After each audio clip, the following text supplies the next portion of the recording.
لماذا لم يلعب بيليه في أوروبا؟ قصة وصلت إلى السياسة.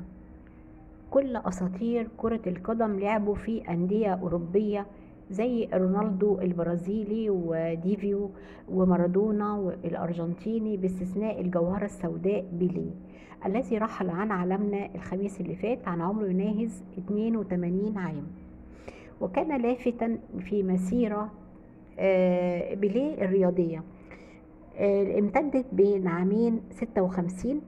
بدأت مسيرة بيليه الرياضية من عام 56 لحد عام 77، ولم يلعب لنادي أوروبي أبدا، ومع ذلك اتمكن من تحطيم الأرقام والوصول إلى عرش الكرة، حتى لقب بملك كرة القدم.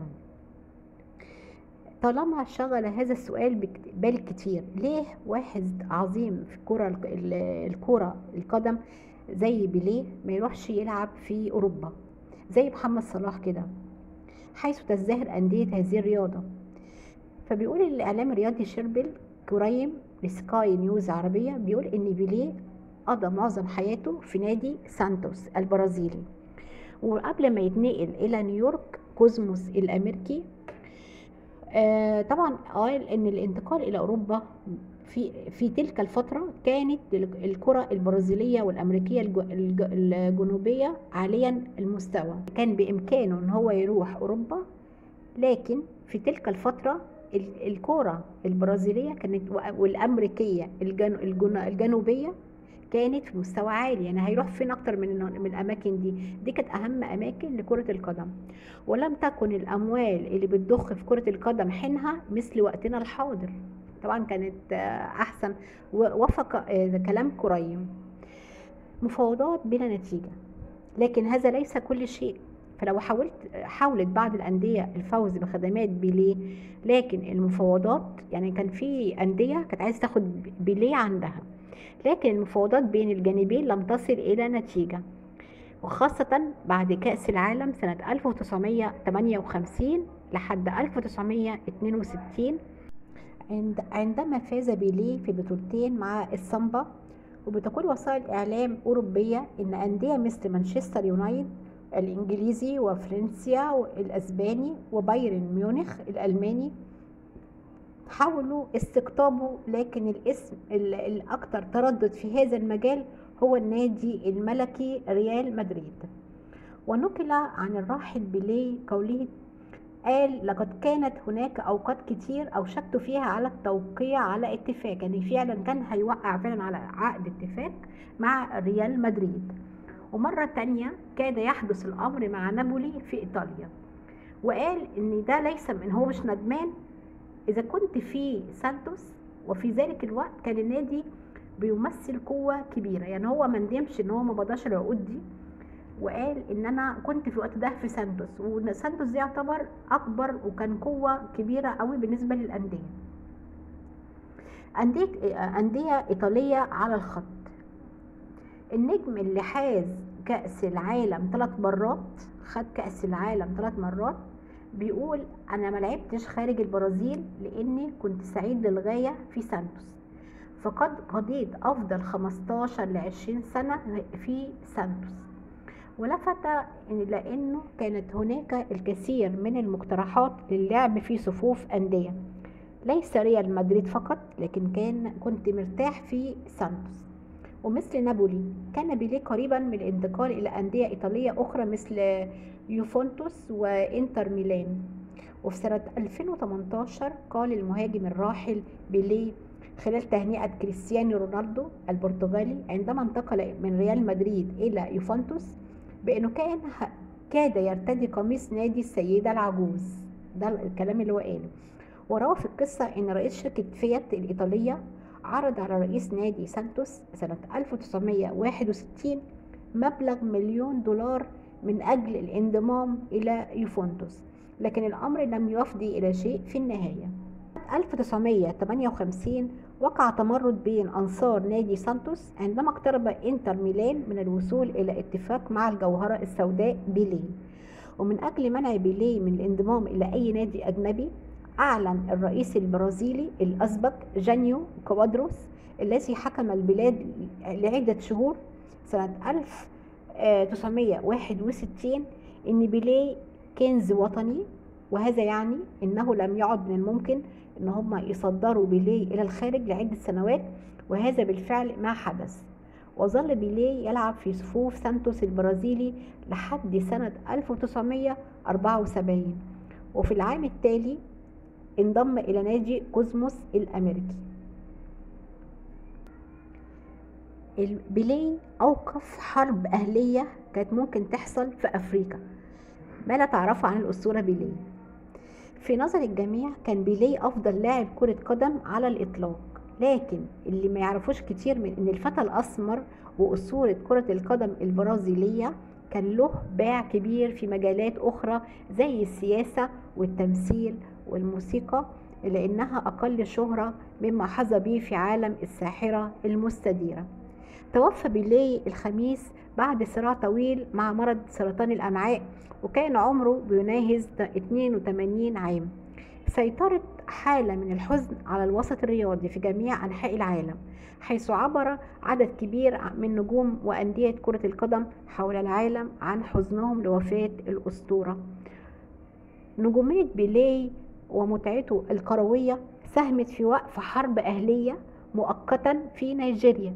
في سنة 1969 توجه بيليه مع فريقه سانتوس لإقامة مباراة ودية في نيجيريا، وفي الوقت ده كان في أهوال حرب أهلية، لأن بيليه كان له مفعول السحر أو أكتر كمان من السحر، وكان كافي لأن يعلن طرف الحرب الأهلية عن هدنة. وفي موقف أصاب العالم كله في وقتها بالذهول، وقرر الفصيلان أو المشاركان في الحرب الأهلية النيجيرية وقف إطلاق النار لمدة 48 ساعة لحد ما يتمكنوا من مشاهدة بيليه وهو بيلعب مباراته الاستعراضية في لاغوس.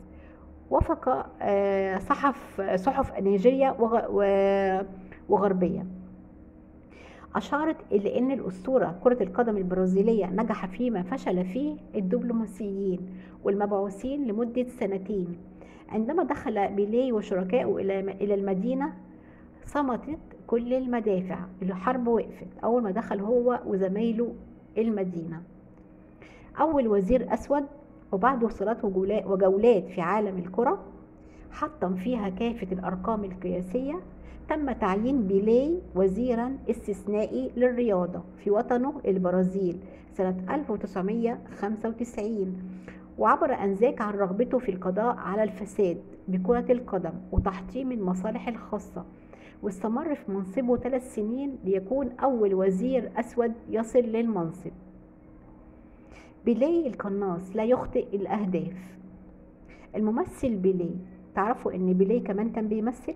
وإلى جانب كرة القدم خاض بيليه عدة تجارب تمثيلية مختلفة، كان أبرزها دور العريف لويس فرنانديز خلال الفيلم الكلاسيكي اسكايب تو فيكتوريا، بجانب الفنانين الشهيرين الأمريكيين سيلفستر ستالوني والإنجليزي مايكل كاين. ويحكي الفيلم محاولة مجموعة من أسرى الحرب الهروب من معسكر اعتقال ألماني خلال الحرب العالمية الثانية.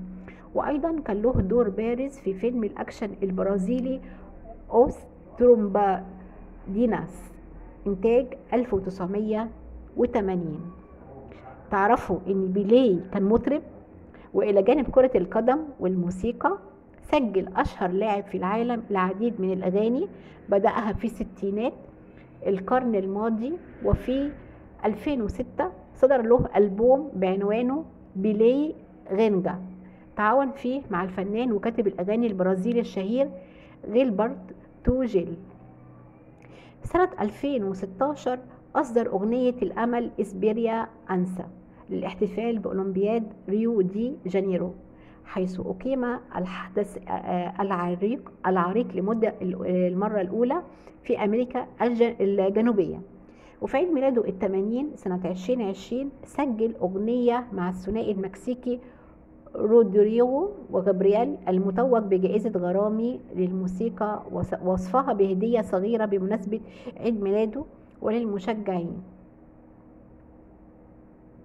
بطل من ذهب، أستاذ علم الاجتماع السياسي بالجامعة الأمريكية في القاهرة، سعيد صادق قال لسكاي نيوز ان نجاح بيليه لم يأتي من قبيل المصادفة، ما جاش كده صدفة، فهو اجتهد وحقق ارقام قياسية في مجاله لم يحطمها اخرون حتى اليوم رغم التطور الكبير اللي هي عرفته اللعبة. وبيعتبر ان بيليه كان بمثابة اعظم سفير لبلاده، بمجرد حضوره في اي مناسبة فهو هناك بطل قومي، من ذهب لانجازاته في كرة القدم ودعمه الصريح للسياسات اللي بتعمل على تحسين ظروف الفقراء الاجتماعية. وصادق دعا من يمارسون كرة القدم إلى أن هم الاقتداء بالأسطورة البرازيلية في تعزيز الصداقة العالمية والبعد عن العصبية التي باتت السمة الغالبة في الوقت الحالي، فليس لمثل ذلك تلعب كرة القدم. أصدقائي الأعزاء، وداعا بيليه البرازيلي تعلن طبعا البرازيل بتعلن الحداد وردود الفعل على وفاته، الله يرحمه. أعلن الرئيس البرازيلي المنتهي ولايته جاير، يعني هو سابق، انتهى ولايته جاير بولسونارو الخميس الحداد الرسمي 3 أيام في البرازيل على وفاة اللاعب كرة القدم الأسطوري بيليه في مرسوم نشرته الجريدة الرسمية. وجاء في المرسوم أن الحداد الرسمي قد أعلن في كل أنحاء البلاد في بادرة تكريمية بعد وفاة إدسون أرانتيس دو ناسمنتو بيليه أثر معاناته مع مرض السرطان عن عمر ناهز 82 عام. وقال بولسونارو إن بيليه حمل اسم البرازيل في العالم أجمع، لقد حول كرة القدم إلى فن وفرح من جهته. ودع الرئيس البرازيلي المنتخب لويس إناسيو لولا دا سيلفا أسطورة بلاده، قائلا على تويتر: لم يكن هناك رقم 10 مثله. وتابع لولا الذي يتسلم مهماته الرئاسية الأحد قلة من البرازيليين حملت اسم بلدنا إلى أبعد الحدود بقدر ما فعل. لم يلعب فحسب بل قدم عرض شامل ومؤكد أنه استمتع بامتياز مشاهدة بيليه وهو بيلعب مباشرة، وأضاف: شكرا لبيليه. ردود فعل على وفاة الأسطورة بيليه. توفى أسطورة كرة القدم البرازيلي بيليه اليوم الخميس عن عمر يناهز 82 عام بعد صراع طويل مع مرض السرطان. الرئيس البرازيلي المنتخب لويس إناسيو لولا دايا سيلفا حظيت بامتياز لم ينله الجيل الجديد من عشاق كرة القدم في البرازيل. لقد شاهدت بيليه وهو بيلعب في باكايا ميمبو ومرومبي.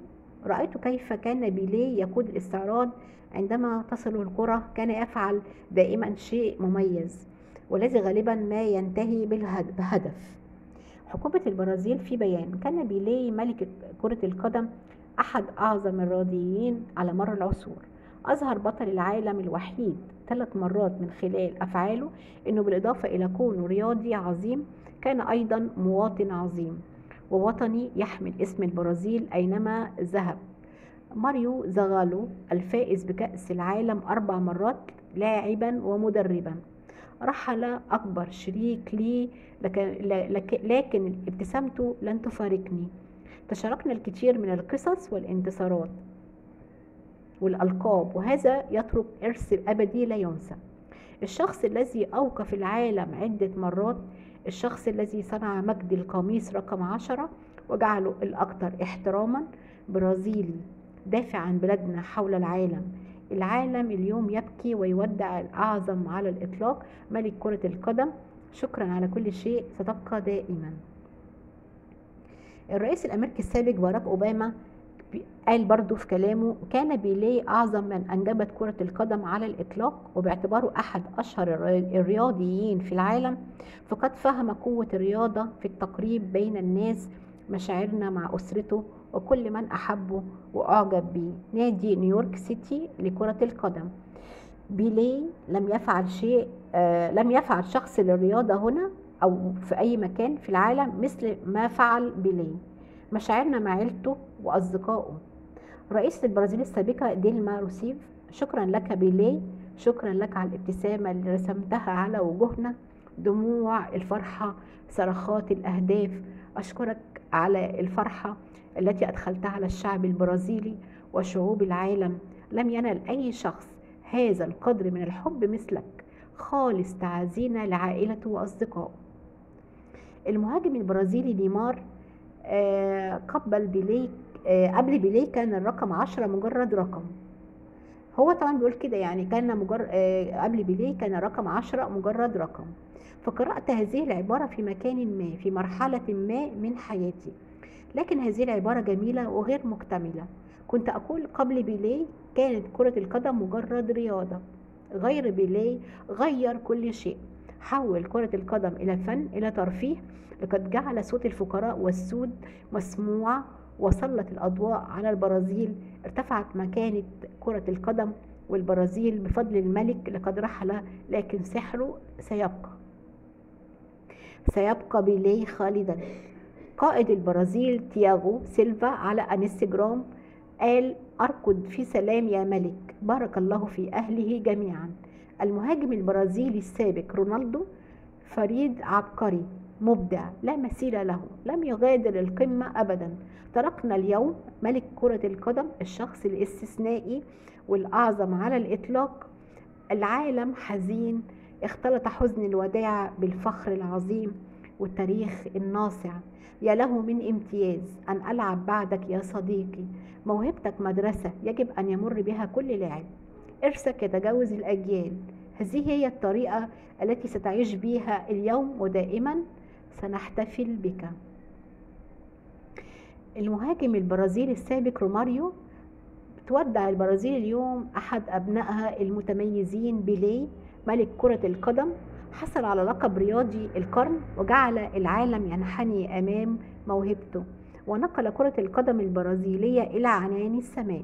طوال حياته ألهم بيليه أجيال من الرياضيين، ويستحق كل التقدير. كل التعازي لعيلته وأصدقائه، رحمة الله عليه.